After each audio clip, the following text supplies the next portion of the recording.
Channel S ডিজিটালের পক্ষ থেকে স্বাগত। আমি এম এ হোসেন পাটোয়ারি। এখন আমি অবস্থান করতেছি পীরগাছা জেএনএন সরকারি মডেল উচ্চ বিদ্যালয়, রংপুর পীরগাছা উপজেলায় 10 এপ্রিল 2025 তারিখে এসএসসি পরীক্ষা সুষ্ঠু ও শান্তিপূর্ণভাবে অনুষ্ঠিত হচ্ছে।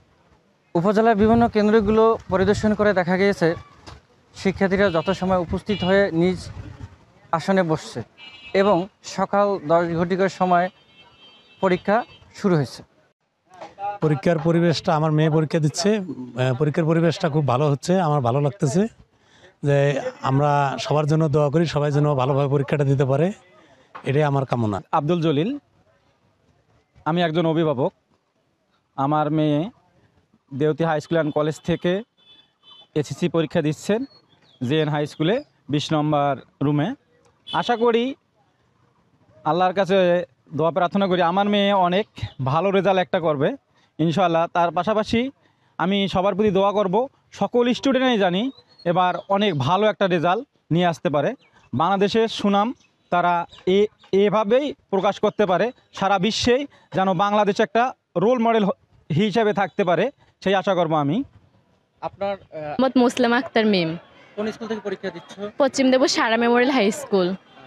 পরীক্ষা কেমন হলো? আলহামদুলিল্লাহ অনেক ভালো হয়েছে, পরীক্ষার পরিবেশ কেমন লাগলো? খুব সুন্দর। ভবিষ্যতে তোমার কি হওয়ার আশা? ভবিষ্যতে আমি সেনাবাহিনী হতে চাই। আমার নাম মোসাম্মদ মিতু আক্তার, আমি পরীক্ষা দিয়েছি সারা মেমোরিয়াল হাই স্কুল থেকে। পরীক্ষা কেমন হলো? আলহামদুলিল্লাহ ভালো হয়েছে, পরিবেশ? অনেক সুন্দর। আচ্ছা, ভবিষ্যতে কি হওয়ার আশা আছে? নার্স হওয়ার আশা আছে। ধন্যবাদ। দ্বিমুখী উচ্চ বিদ্যালয়। পড়াশোনা কেমন হলো? প্রশ্ন মোটামুটি সহজে হয়েছে। আমরা আলহামদুলিল্লাহ ভালো পরীক্ষা দিই, পরীক্ষা আলহামদুলিল্লাহ ভালো দিয়ে। গতবারে তারা 1 থেকে 4 বিষয়ে ফেল করছে, এই 1 থেকে 4 বিষয়ে যারা ফেল করছে এগুলোকে বলা হয় আংশিক। এই আংশিক পরীক্ষার্থী এই কেন্দ্রে 13টা স্কুল মিলে 154 জন পরীক্ষা দেবে আংশিক, বিভিন্ন সাবজেক্টে। মানে টোটালি হচ্ছে আপনার আংশিক। আপনার এই কেন্দ্রের মধ্যে স্টুডেন্ট কতগুলো পরীক্ষা দিচ্ছে? আজকে পরীক্ষা দিচ্ছে হলো 1004 জন। 1004 মোট কয়টা কেন্দ্র পীরগাছা উপজেলা? পীরগাছা উপজেলায় মোট জেনারেল কেন্দ্র হচ্ছে 4টা, মাদ্রাসা 2টা, ভোকেশনাল 1টা। তার ভিতরে কোথায় কোথায় এই কেন্দ্রগুলো অবস্থিত? পীরগাছা জ্ঞানেন্দ্র নারায়ণের সেন্টার, পীরগাছা জ্ঞানেন্দ্র নারায়ণেই স্কুলেই আমরা পরীক্ষা নিচ্ছি। আর এই পীরগাছা জ্ঞানেন্দ্র নারায়ণে ভোকেশনাল, এসএসসি ভোকেশনাল একটা সেন্টার আছে। আমাদের এইখানে জায়গা সংকুলন না থাকার কারণে আমরা মহিলা কলেজে ভেন্যু নিয়েছি এবং সেটা আমরা বোর্ডকে। আমার নাম মোহাম্মদ নজরুল ইসলাম।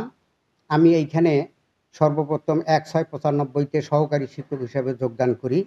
তারপরে 2018 সালে 24/9/2018 সালে এটা সরকার নিয়ে নেয়, সরকারিকরণ করা হয়। এরপরে পর্যায়ক্রমে আমি সিনিয়রিটি হিসাবে এখানে প্রধান শিক্ষক ভারপ্রাপ্ত হিসাবে দায়িত্ব গ্রহণ করেছি 13/10/2023।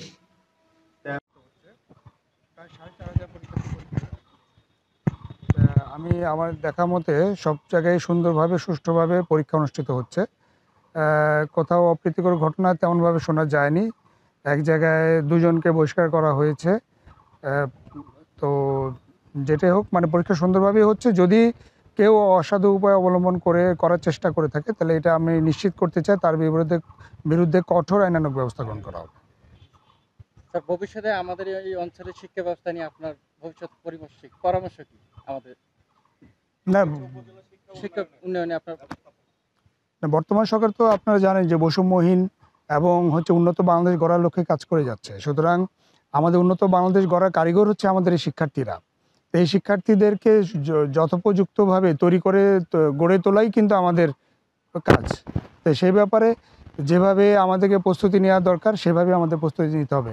স্যার, যোগাযোগ মাধ্যমে যদি গুজব ছড়ায় নকল বা প্রশ্নপত্র ফাঁস, তখন আপনারা কি পদক্ষেপ নেবেন? গুজব ছড়ানো তো একটি অপরাধ। যদি কেউ গুজব ছড়িয়ে থাকে তাকে আমরা অবশ্যই খুঁজে বের করে তাকে আইনের আওতায় আনতে হবে, আনা হবে।